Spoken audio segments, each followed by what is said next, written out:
Hello and welcome to the Oddschecker betting show. I'm your host, George Elek, and this is the Dublin Racing Festival Preview. An incredible day or two of racing, I should say. This is the Saturday preview, and we have two expert guests here to go through the card at Leopardstown. We have Oddschecker's very own resident tipster, Andy Holding, fresh from a break. And we know, Andy, that you go very, very well fresh. Yeah, that's the theory. Anyway, we'll see how that pans out in the next week or two. But yeah, I needed a little bit of a break just to kind of take stock, as it were. And I probably didn't miss a great deal. I picked a good week to have off. Coming back at the best moment in time as well with this cracking two-day fixture, which definitely works. And I think we're just in for an amazing array of talent we're going to be seeing this weekend. Yeah, incredibly exciting stuff over in Ireland. And our second guest is former jockey Andrew Thornton. Andrew, great to have you here. I mean, it's a pretty Irish affair given what's going on at the moment in the world, but an excellent weekend of racing, and we should find out a fair bit ahead of next month's Cheltenham Festival, given these horses can all come over for it. I think it's a great initiative, and I think it's a shame that we don't have something similar. Just to whet the appetite and see these horses out taking each other on rather than dodging each other and going in different directions and taking the soft options. So it's going to be fascinating, and the ground over there looks like it's probably as it has been. It's not going to be as quick as it has been the previous couple of seasons, which it has been on the quick side over there. But it's still probably going to be better than what we have at the moment. Yeah, absolutely. Let's get into the racing now, because we've got a full stack days racing to get through, and we've got about 45 minutes to do so. Before we do, just going to point you in the direction of the Oddschecker app. Do download it now for the best prices, which we'll be talking about where we can today.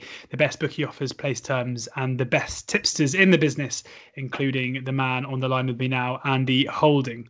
Right, on to the first. And we're recording this at about 20 to midday on Thursday. So the declarations are in, the markets are reforming, and I was panicking 5 minutes ago because I thought we weren't going to have any prices. But the great men at William Hill have come out with their prices for Saturday. So in terms of the first, at least, these are their prices, the first out, and it is the 2 mile 6 Novice Hurdle, where Gaillard de Mentzil is the 9-4 favourite, Cape Gentleman 5-1. Statler 11-2, Gentleman's Game 9-1, Ashdale Bob 10-1, 11-1 bar. One man for a Novice Hurdle, and that is Andy Holding. So Andy, and you like your Irish racing as well. Andy, take us away.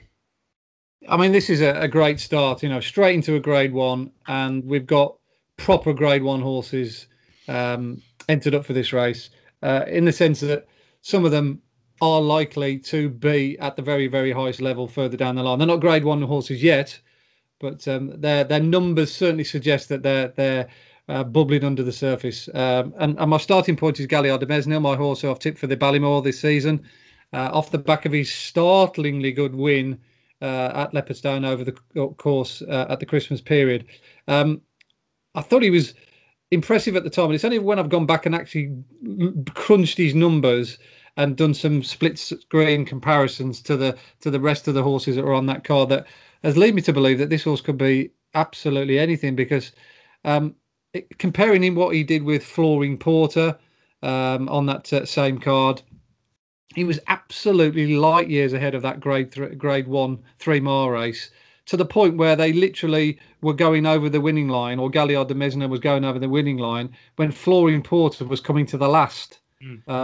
It was almost eye-poppingly astonishing to see how far clear they pulled away. If you did almost like a circuit at half comparison of when Gaillard de Mentzil had jumped the first hurdle, and then you run the video on to see where Flooring Porter had landed at that particular point. You run it all the way on, all the way past the winning line to the end, and Gaillard de Mentzil had gone on over the horizon when, as I said, Flooring Porter and Sir de Berlin, all those were just jumping the last. So straight away I'm thinking, God, this Gaillard de Mentzil must be incredibly good. So I thought, well, the only way to really analyse that race and believe whether you're right or not is to see how the horses in behind have done subsequently.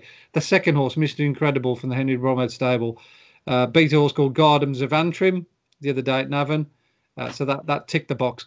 Magic Days, the third horse, got beat 18 lengths, went to Clonmere next time out, absolutely lagged in. The 7th horse, Takarengo, beaten 53 lengths, went to Cork next time out, finished second in a maiden hurdle. Stockdale, 116 lengths he got beat, finished third at Fairyhouse next time out. So straight away, I'm thinking the figures are definitely telling me that this race is as good as what I thought. The only problem I got with Gaillard de Mesnil, I think he's got a hell of a lot of basic speed. I think he could be good, just as good over 2 miles. The 2 mile 6 race is probably in between with him, really. I think it's probably about as far as he wants to go, and it becomes more into the Statler, Ashdale, Bob, Holy Macapony territory, because I think all those 3 are Albert Bartlett horses. I think Statler's favourite for the Albert Bartlett. Ashdale Bob's are definitely one that's could go either way, and Holy Macapony I think is very much a 3 miler. So with this likely to be a fair test, then he's going to have to be as good as what I think he is to cope with this lot. But he's definitely the best horse in the race, no doubt about that. I think the Ballymore is tailor-made for him, and I'm hoping to see him put in the same kind of performance that he did at Leopardstown, because if he does, then I think he'll win this. Are there any concerns for you in terms of your anti-post bet that if Gaillard de Mesnil wins going away and Statler throws in a poor performance, we could see him rerouted towards the Albert Bartlett? No, I think the 2.5 mile. Put it this way: if he got beat by any one of those 3, I wouldn't have my absolute head in my hands, because, like I say, the 2.6 on soft to heavy ground on Saturday, he's about as far as I think he wants to go. They've got the hood on him for the first time as well, so they obviously feel as though that is going to pacify him a bit as well, and help him to sort of bottle all his energy up, because he literally went through that strongly run race the time before like a Mustang. He was never off the bridle. So they're trying to keep a lid on him and trying to help him as much as they can. But yeah, I'm looking forward to seeing him run Saturday. He's probably the most exciting horse I've had all season with regard to numbers. And yeah, if he comes through with flying colours, then bring on the Ballymore. Andrew, Andy is smitten with Gaillard de Mesnil, seemingly. Any thoughts of you on the favourite, or are there any others at a bigger price that you're looking to side with? It's a 1-horse race, isn't it? I don't know why the others are bothering turning up. I think it's, Exactly. Yeah, that's it's your Brendan Duke saying. I remember him saying one day at Worcester when he had a favourite in there.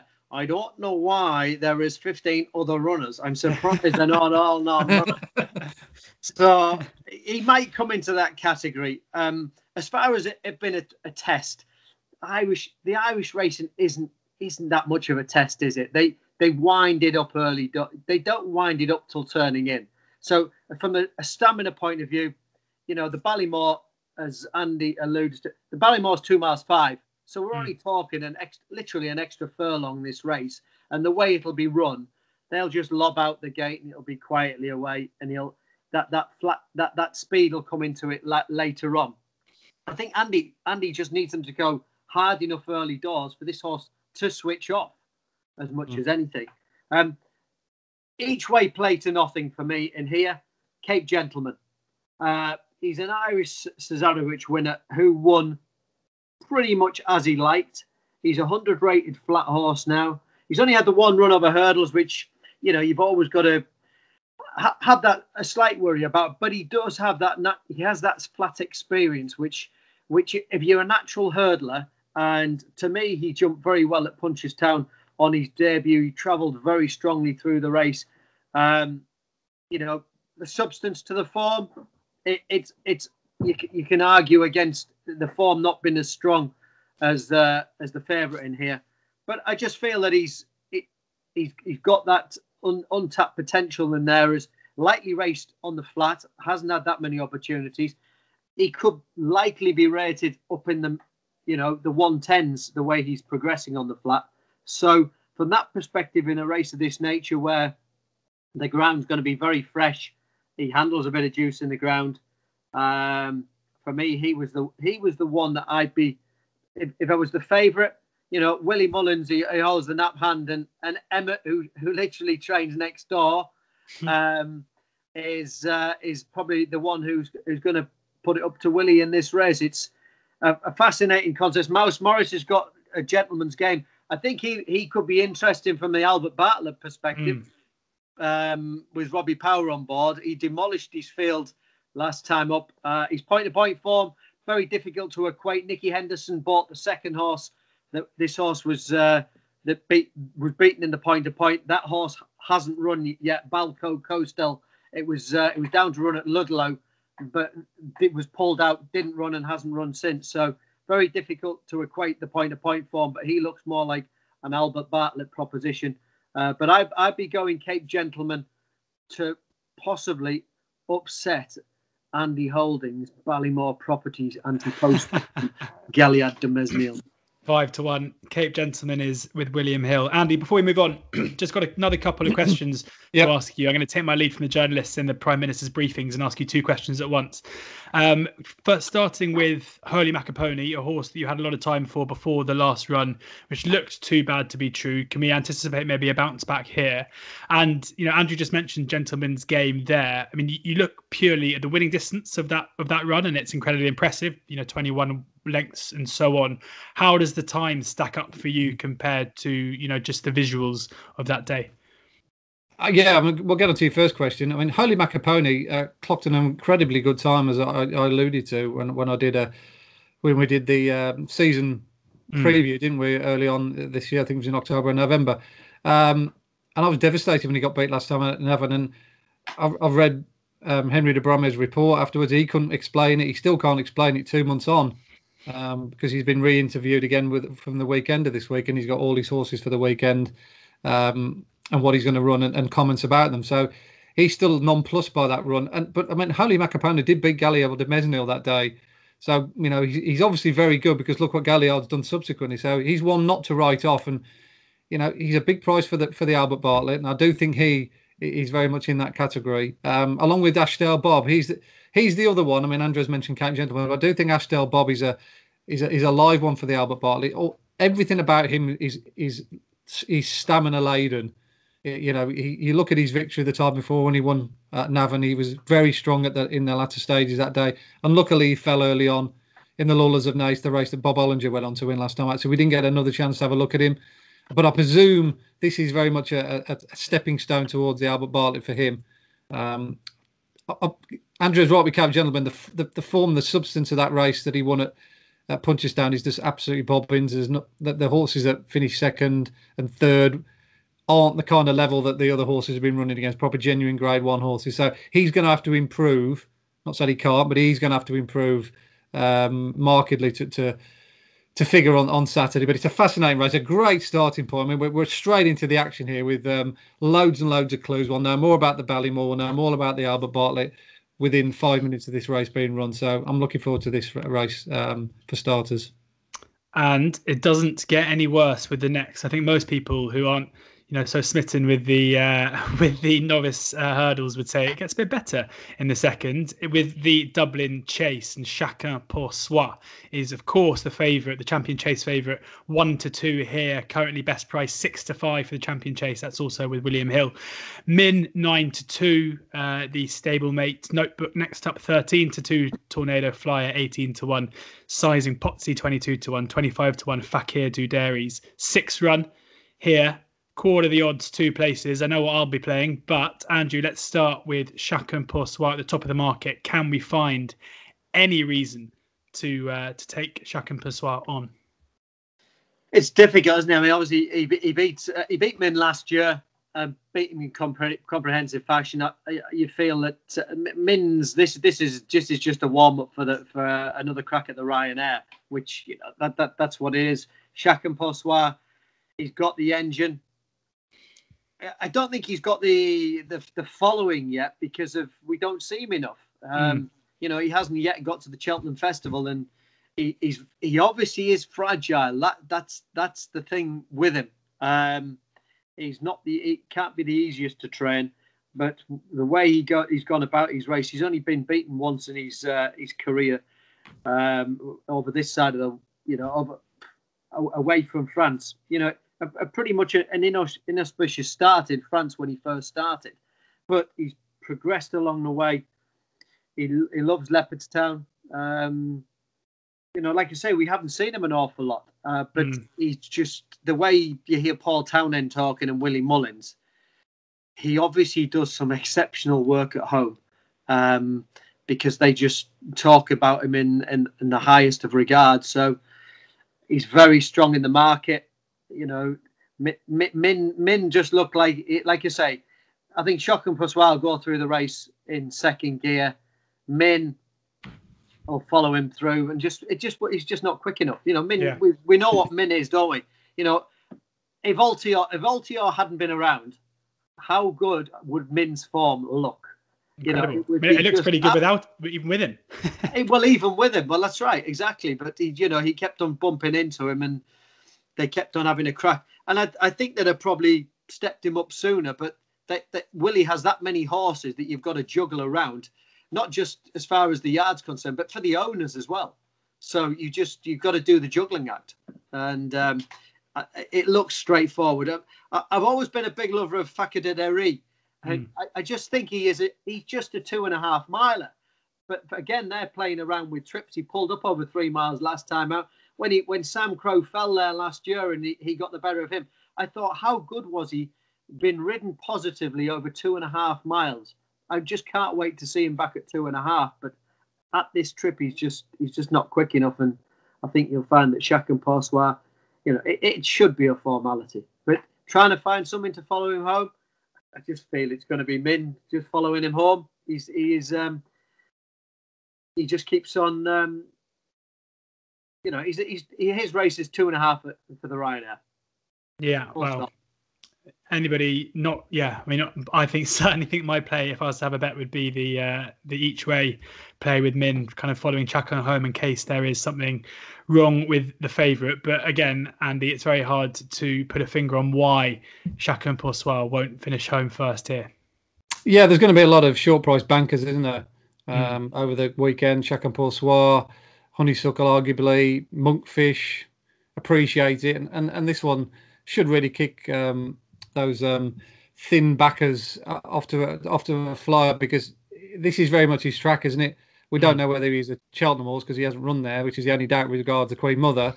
And this is why he's running here, because it's a Grade 1. He's already won a Grade 1 this season. Let's see him and see him in his true glory, as it were, and worry about Cheltenham afterwards. Like a lot of Willie Mullins' horses this weekend, I think he's been very sporting in running all his best horses. He's not bothered about running Min either as well. If he gets beaten Min, as Andrew says, he's a Ryanair horse. He's a 2.5 mile horse. The evidence is telling you that for the last 2 or 3 years.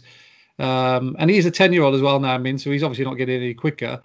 So yeah, this is just an exercise really with Chacun Passoir, just to stay out of trouble and get him round. And if he does, I think he'll win, because he's the most talented horse amongst this field. There's not a lot I can say really, and offer up anything remotely as an alternative, or an obvious alternative. You could look at Notebook and thought, well, he chased Chacun Passoir home last time out. If Min, he's ridden with another day in mind, then they wouldn't be too hard on him, just beating him up to finish second. There's no point. So connections of anybody Bromhead with Notebook, they think, well, if we ride him fairly conservatively, we might run on and finish second. That's the only other angle you could look at as a possible. But yeah, it's a race I shan't be having a bet in, and just watching on as a bystander.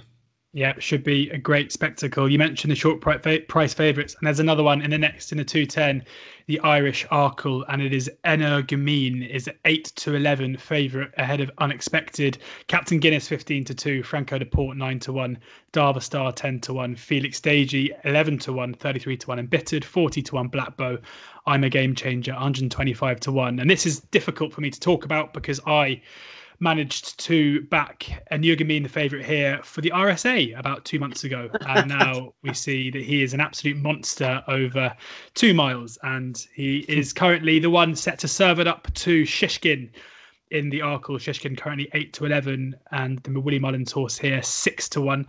I mean, I must admit, it wouldn't disappoint me too much to see him struggling to get the trip, but this looks like an absolute monster for Willie Mullins, doesn't it, Andy?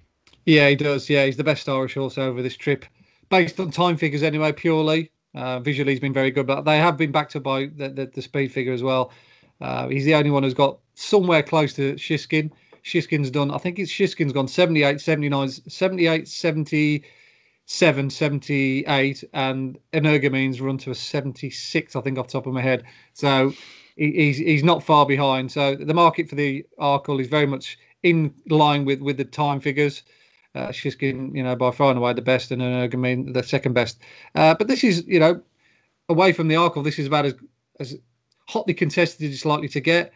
Willie's chucked a few more dangerous floaters in this race to make it a little bit more of competition than Energumen's faced so far. I don't think this will be an absolute stroll in the park as the market suggests, because you have got the likes of Unexpected, who we haven't seen since he won at Tipperary early in the season. Obviously, it was the race that was marred by Captain Guinness pulling up early on with I think it was an irregular heartbeat or something like that. So we didn't fully know what Unaccepted did, but he did beat Antukas, who has gone on to sort of be the sort of the whipping boy, if you like, in good novice chases. So he didn't beat a mug that day, and his time figure was very good. But as far as an each way perspective here, and looking for an angle, I'm probably going to have some more each way multiples than I have short price favourite multiples. The 9-1 for Franco de Port, I think he's not a bad shout, because he's the only course and distance winner in the field. And I think that's got to count for something, given that this race is likely to be run in the way that it was when he won the Matheson Chase, the Grade 1 here last time out. If you remember, Felix Deji went off very, very fast. Darvastar chased him through. The race fell apart and Franco de Port picked up the pieces. So you think, well, is that going to it's not likely that's going to happen again, but it could do, because you've got Energumen wants to go off the front. Felix Deji only knows one way running. Captain Guinness made all last time. Has made the running before. And Unaccepted made all at Tipperary. So there's going to be 3 or 4 vying for, not necessarily wanting to absolutely lead, but you know what I mean? They're all going to be pushing forward and going on a fair lick. So I think Franco de Port are probably ridden with a view to come through again. And it's easy to see him running on, because he does stay really well. He was a 2.5 mile horse over hurdles and running on into the frame. So I think with a clear round, I'd be hopeful of Franco de Port at least filling the frame. Whether he's good enough to beat one of the ones that we've already mentioned, including Energumen, he's open to question. But he's probably one I'm looking at to play from an each way angle. The good news is more bookies are coming out with their prices as we speak. And Franco de Port, I said he was 9-1. There's 10-1 about with Bet Victor, Betfair Sportsbook, and Paddy Power. And Energumen, there's a bit of 5 to 6 around as well with the same bookies. So getting a little bit bigger prices than I mentioned at the top. Andrew, this favourite looks pretty impressive. Anything you can take him on with, or are you going to look for another favourite winner here? No, I like Andy's reach way play. I mean, the form. I'm surprised he's not shorter than what he is. I think it's probably just because people see him as the third string of Willies, as much as anything else. And I'm guessing Brian Cooper will probably ride him again. Definitely, yeah. And he'd be suited. He's suited by Brian's very quiet riding style, the way he likes to be held up. And I'm surprised that Darvastar and Felix Deji are very much a similar sort of price, having beaten them comprehensively. And that race at Christmas as well, how much you read into the times, it was 7 seconds quicker than Chacun Pour Soir's race the following day. Now, difficult to argue on times on different days, granted. But still, he's very lightly raced as well, Franco de Port. And when you look back through his form, he's got very good form with plenty of cut. His first ever race in Auteuil, he beat the horse of Nicky Henderson's Fred. He's sort of average. You put him middle of the road, wouldn't you? He's 145, middle of the road handicapper. And he absolutely beat him comprehensively on debut. Over what I would say are the French hurdles, they're more akin to chasing. And I think Franco de Port is more akin to chasing. He's going to be a better chaser than hurdler. And I see him, an Energumen, he won his point for Sophie Lacey at Larkhill over 3 miles. And I can understand why you backed him for the RSA on the back of his point form. Frustrating. Absolutely, it is frustrating. But if he goes and wins a Gold Cup in 2 years' time, you'll be saying, "I told you so." I actually did the same with Native River about 4 years ago. Backed him for the RSA, and I think he ran in the 2 mile 4 race, and then Anyway, I digress. For another time, when we're allowed back in pubs, we Andrew, will we'll see. talk about it. But as far as this race, I don't think an Ergoman should be as. I think this is a deeper race. Obviously, Unexpected Willie's got that in here as well. You've alluded to his chances, but Franco de Port, he shouldn't be 10-1. There we go. And he's a good slick, quick jumper. And as Andy alluded to, they're going to go hard in this. And Felix Deji, they say, you read that he's settled better. Jack Kennedy is the one who's suited by him, but I do think that this is going to be a good end-to-end gunner. And an Ergiman isn't going to just go to doodle away like he did last time out. I think the others will put it to him. So, Yep, I'm with Andy each way. Franco. Lovely. Always good when our experts agree on something. And Franco de Port at 10-1 is the each way play here. 9 run at the moment. So do be wary in case a couple come out on the day. Fingers crossed we get our each way places with Franco de Port at 10-1. On then, and there is a handicap just over 2 miles, 2 miles and 2, I think it is, or 2 miles 1. That is sandwiched in between the Irish Arkle and the Irish Champion Hurdle. We're going to quickly run through it. Pont Avon and Entukas is both 5-1. Epsom de Hoo is 6-1. Aramax 13-2. The Shunter 13-2. 10-1 bar. Currently 23 in there.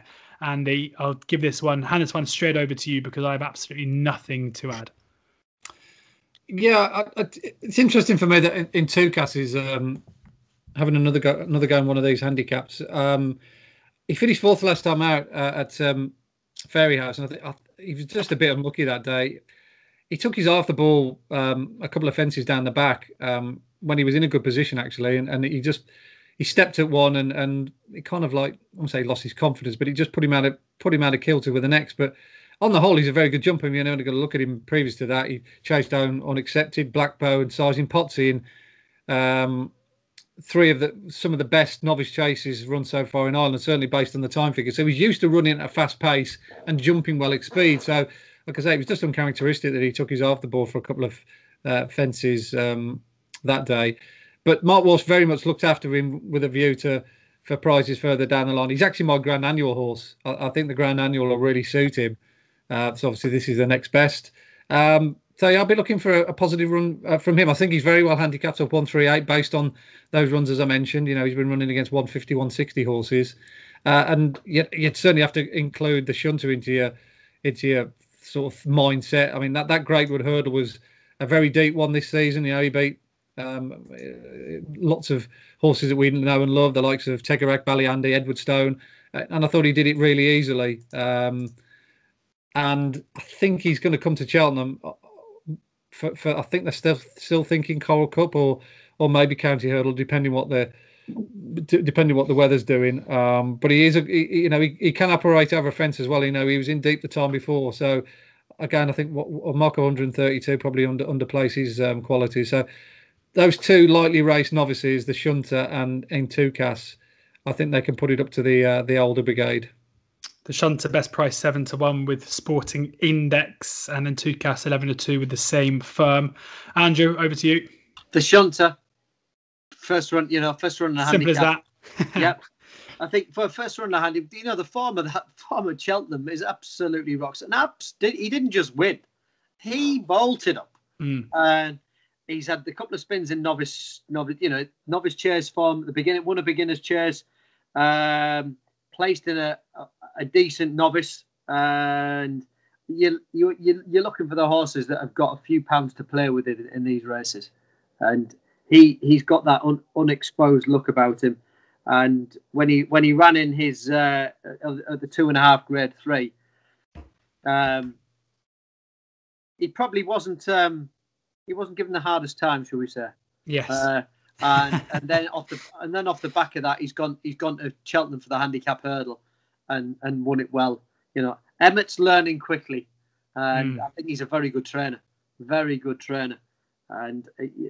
from an each way play, you need a bit of luck in running, but Brian Hayes is part of the furniture. The horse only got 10 stone 7 as well, so it goes and wins here. He's still got you'll still think you've still got a bit to play with heading to Cheltenham. And heading to Cheltenham, you wouldn't know which way they would play it, would you? Whether he could quite easily go back over hurdles.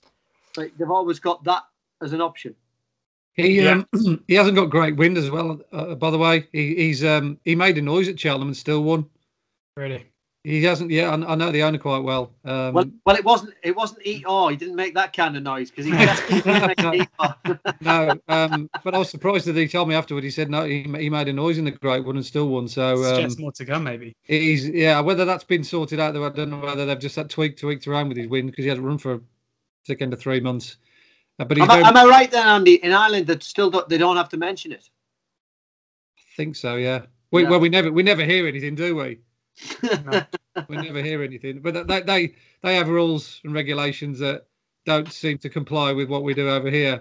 All right, we better move on before there's a lawsuit. The Shunter 7-1 with Bet Victor, Unibet, and Sporting Index on them now too. We've got 3 more races to cover. We've got about 15 minutes in which to do so before Andrew has to rush off and leave us be with the busy man he is. And we're going to go to the champion hurdle, the Irish champion hurdle, where Honeysuckle heads the market, heads the 6 runners at 11-8.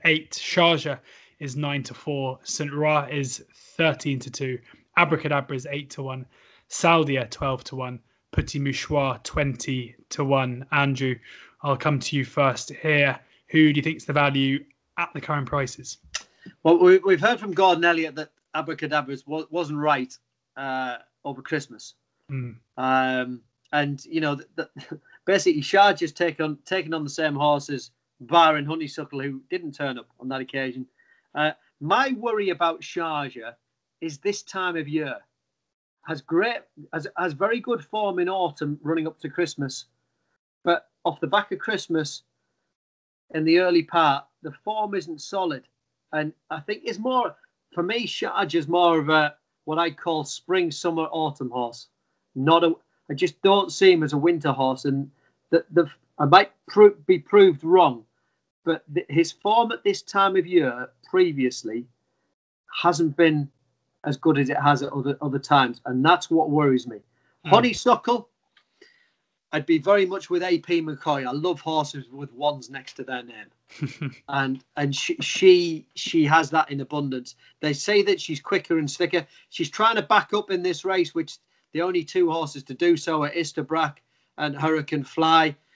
I'd love to see her go. I'd love to see her going down the champion hurdle route. Really would, and I think they're sporting, and they may well do. With there've been ifs and buts down that front, so I really hope that I don't think she's ever going to win anything by 7-8 lengths. She's not that kind. But one thing, she's got so much heart. She's so tough, and I suppose from the racing point of view, how is the race going to pan out? I think Rachel's going to have to make plenty of use of her here. And you may say that would suit Sharjah. But I just feel that Sharjah at this time of year, I think Honeysuckle will win, and Abracadabra is the way I would be playing it each way. I just don't see Sharjah coming to the table. St. Ra was disappointing last time out. Maybe a little bit keen. He's going to need to settle better. But I'm all over Honeysuckle, but Abracadabra, if anything untoward happens. Interesting. Sharjah, the one to take on for Andrew. Honeysuckle 6-4, best price with Betfred just come out there, and Abracadabra is pretty much 8-1 across the board. Of course, only quarter the odds top 2 because 6 currently run. Andy, anything to take Andrew on with, or do you agree with what he says? Yeah, I mean, Andrew's absolutely right with Sharjah's profile. I think he's 7 from 10, isn't he, in races building to Christmas, but afterwards his form deteriorates a little bit. I mean, it doesn't deteriorate that much because he was second in the champion hurdle. So that theory was not that far away from being blown out of the water last season. So I don't think I'd have it, Andy. I'd have it January, February. He's just, well, anyway, you go on. No, you're absolutely right. You've highlighted the stat which I was going to kind of throw into the equation anyway. So you saved me a job there. The thing is with Sharjah, look, it's a recurring theme every time I talk about this horse. Look, my time figures over the period of time tell me that Sharjah's the best 2 miler either side of the Irish Sea. Nothing can live with him when he's on his A game. and that's including Epperton and Honeysuckle. Honeysuckle, funny enough, hasn't run a number which suggests she's absolutely off the scale. She's always run good, solid time, but she's never gone through that barrier that Sharjah has. Probably just for the fact that she hasn't been in the kind of deep races that Sharjah has over the course of his time. But yeah, it's very difficult to back Sharjah with any degree of confidence, given what happened to him in this race last year. He came into it similar to this year off the back of a very smooth victory over in a fast time. You're thinking he's only got to do what he did again, and he failed to do it. He was ridden a bit more prominently for some reason. He made a mistake first down the back. He was wrong at the second last, and he was a spent force turning for home, and he faded out of it. I can't really get that out of my head, really. I think you need to be slightly forgiving in this game when horses just run badly once. Yeah. So he's not one to write off completely, but I agree with Andrew. I think Honeysuckle is just so good and so brave and tenacious that she won't want to give up her 9-for-9 career record in this race. I think it's significant as well that Henry doesn't run Aspire Tower. There was a belief that would come here, and that's now going straight to Cheltenham. So I've got a sneaky feeling that Honeysuckle will win this, and we'll also be having the same dilemma and conversations about which race she should go at the Cheltenham Festival. Should she go down the Champion Hurdle route, or should she go down the easy pickings again in the Mares race? That might be the only question that we'll be asking ourselves after this. So yeah, fascinating stuff. What would you do, Andy?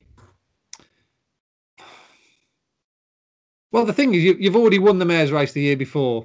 I think as an owner, to see how great your horse is, you've got to go and, like they did with Epperton last season, you've got to go and take on the boys. Go out with a blaze of glory. You want to have the horse that everyone remembers. The Dawn Runs and let's take them on. Let's take them on. You only live once. You don't want to be sort of like always going down the easy route every time. But I mean, I think Kavega would have something to say about that. Surely, she'd say that's their own. You asked me for what I'd do, though, didn't you? Yeah, I know. No, but I'm saying in terms of just of memorable horses. If you go and win that. Yeah, look, you can see why a lot of connections do that. It's a Cheltenham Festival race. They have the buzz of their horse winning at Cheltenham. You can't take that away from them. You always want to keep yourself in the worst company, don't you? In the sense of keep yourself in the worst company. Keep your horses in the worst company. Keep your horses in the worst company, yourself in the best company. Yeah, that's the saying I was looking for. But yeah, if she were mine, I'd go down the Champion Hurdle route. Do you think that, Andy, that with Quavega, it was more the fact that Willie had plenty of other bullets to throw at the Champion Hurdle as much as anything else? That's it, yes, absolutely. Hopefully Henry, he doesn't have that luxury, and a £7 mare's allowance in the Champion Hurdle, but she's got to go and win this well. Yeah, well, he had Hurricane Fly, he had Faheen, and he had all those great Annie Power, he had all those great horses, and he was trying to keep them apart for the right reasons. And even though we wanted to see Quavega in the Champion, it never materialised. But yeah, I think this one's a different situation.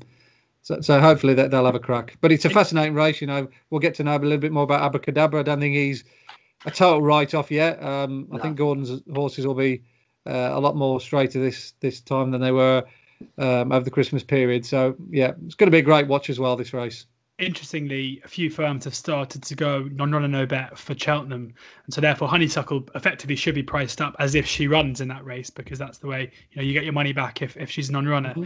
And she's 6-1 with Paddy Power in Betfair Sportsbook and 7-1 with Betfred and Ball Sports. Generally, second favourite behind Epperton, or kind of joint second favourite with Sharjah, which seems like it could be a fair bit of value. You'd think if she goes to the race, it'll be because she's done well, on Saturday, and is progressing towards that target.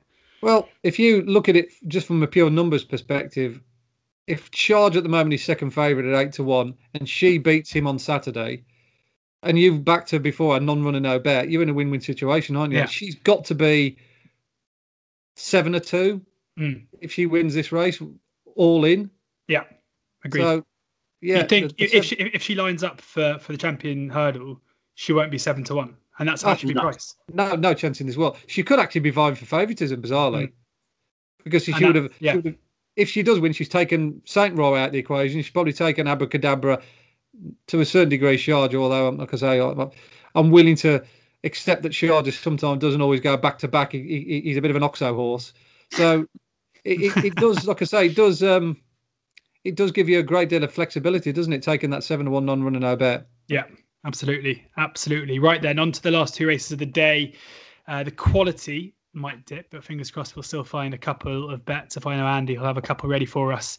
In the Leopardstown Hurdle, the next we've got, which is the 350.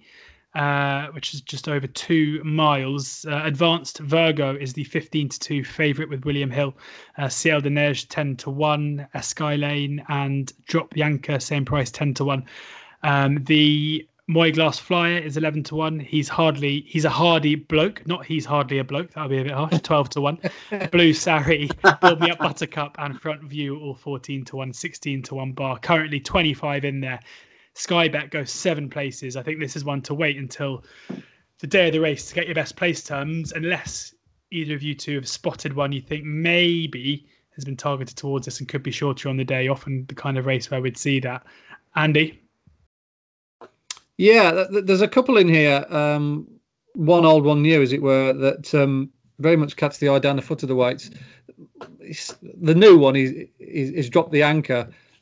He's fairly lightly raced for 7-year-old. That's why I say he's a new one, because he's only been racing in this kind of level in the last sort of 12 months. He won very well at Listowel, clocked a big number when he beat Getaway Gorgeous. Then he got brought down when he was still going well at Down Royal in a viciously competitive race that was won in the end by Cade Boy. And then how his look didn't really improve when he went to Ferryhouse next time out. He was definitely the most likely winner going down to 2 hours because he was running on very strong. A horse fell in front of him. I think it was Eke de Beaufort going back over hurdles, and he literally ran into him. He went from travelling well into second, jumping into second or third, dropping back to about 7th or 8th, and then he came again and he flew home and finished 3rd to save the each-way money. So it was a really eye-catching run. But I still think he's very well handicapped off a mark of 131 based on that theory that he would have beaten Advanced Virgo, who got bumped up for winning that race. But I thought the winner without the penalty was Drop the Anchor. And the other one is they also finished second in this race last year. If you go back and watch the video, how this horse did not win this race, I do not know. And that's Golden Jewel. He got stuck in behind a wall of horses as they turned for him. He couldn't get out off the curb. And then when he switched him, he flew home and he got done ahead by the Charles Burns gambled on winner. They very much had this race in mind subsequently. You've only got to look at the sort of way they've campaigned it. He finished second in that Down Royal race, the race that Drop the Anchor was brought down in. And then they sent him over fences last time out, just to give him another run. He looked a good thing, but it didn't really pan out. They gave the front runner notice to close far too much rope, and he just basically had a spin round to finish second. But he's still, I think, capable of winning and running well in one of these big handicaps, certainly on the basis of what happened last year. So he'll be very much one that I'll be looking at a huge price, Golden Jewel, because there'll be other sexy fancied horses ahead of him in the market. Golden Jewel 16-1 as it stands. Drop the Anchor 10-1. Andrew? Depends which one Mark Walsh picks of JP's. Yeah, always a good strategy. Well, what was it? 4 handicap wins the other day, and it looked like he was going to have a 5th at Thurles. Was it Thurles? Wherever it was, it wasn't Thurles, but he had a great day. Yeah. I thought Ciel de Neiges were very interesting. Breaks the maiden tag at the 10th time of asking, having finished 3rd at the Cheltenham Festival and 2nd in the Betfair Hurdle. You know, your handicap form from that perspective. Won the maiden and absolutely in a hat canter last time out, and hasn't moved. Handicap mark has not moved off 138. Will that have just... I always think with horses like that who've been knocking on the door in big races, just to have a nice spin round, stretch the legs without having to exert yourself is a great setup. I think Mark Walsh will go for Ciel de Neige. That would be my thought. But echo with Andy. I mean, I've dropped the anchor, only going up £2 in the handicap, whereas the winner, Advance Virgo, went up the 10. It wasn't that far behind. And once the chance has gone, almost finished 3rd by default, didn't it, Andy? It was a case of didn't give it a hard time, ran through horses and ended up finishing 3rd. And I think from the jockey's perspective, you weren't too fussed whether you finished 5th, 6th, 4th, 3rd, as long as you didn't get too close to the winner and go up 6 or 7 for finishing a close 2nd. So in that perspective, And obviously the Moy Glass Flyer from Joseph's won a handicap a couple of years ago, had a long time off, finished third with a good run last time out. Leopardstown is obviously another horse of JP's, which hasn't got that much weight. So, yeah, I'd go with Ciel de Neige, but I'd be still very wary of whichever one Mark Walsh decided to go with. Ciel de Neige 10-1 as it stands, but maybe wait to see the jockey bookings for that one on Saturday and where Mark Walsh chooses or is told to go. On to the last now, and it's the bumper, and we're going to be pretty quick because we haven't got much time left, but we've got Kill Crew is the 15-8 favourite for Willie Mullins, Chemical Energy 11-4, Ramirez 5-1, Noble Yates 6-1, who was very impressive when we saw him last week. Let's Be Clear About It 7-1, 20-1 bar. A quick look ahead at the festival as well, where Kill Crew is the 10-1 second favourite behind Sir Gerhard, and Chemical Energy is 18-1. Andy, which one for you here? Kill Crew for me. I think he's got the most potential going forward. I also think he might be the strongest stayer of the lot. Ramil is very silky smooth here last time out. Finally repaid faith of connections, having bombed out the time before. Obviously difficult to train. You know, those two runs were a year apart. But yeah, Kill Crew looks a very strong stayer. A shame we can't see Sir Gerard in here. I think he was talked about perhaps coming here before he goes to Cheltenham. They're going to go straight to the festival with him. But hopefully Kill Crew will follow him through with a smooth performance come weekend. I'd imagine that Patrick Mullins will look to ride him. Kill Crew 15-8 with Sky Bet. Andrew? Yeah, I'll take him on with Chemical Energy. Beat on Eagle's Wings last time out. That horse came up and won very well with Harry Swan riding his first winner over hurdles for connections. And Sir Gerhard is the one. Is the one you might say Chemical Energy is second string for Gordon Elliott behind Sir Gerhard, but I still think he's got a very good bumper horse. But as the meeting is concerned, I think Gordon's probably looking forward to Sunday a little bit more than Saturday. There we have it. And we're going to be previewing Sunday's racing tomorrow. So if you've enjoyed this, please do stick around and look on YouTube for the video, or download it as a podcast on all your podcast platforms. And talking of YouTube and podcasts, do check out Studs Up, the all-new odds checker and Sky Bet show with Ollie Bell, Charlie Austin, and plenty of special guests. It was Ali McCoist's turn last week, and they cover all things racing and football. Brilliant show, worth checking out. Do download the Odds Checker app as well for the best prices, the best bookie offers, place terms, and the best tipsters. Andy, after a week off last week, is back every morning, and his record on these big festivals is normally pretty good, so I'd recommend following him in. Hope you've enjoyed the show. I hope we've given you a couple of winners or some good value bets at least. Do enjoy the racing, and please gamble responsibly.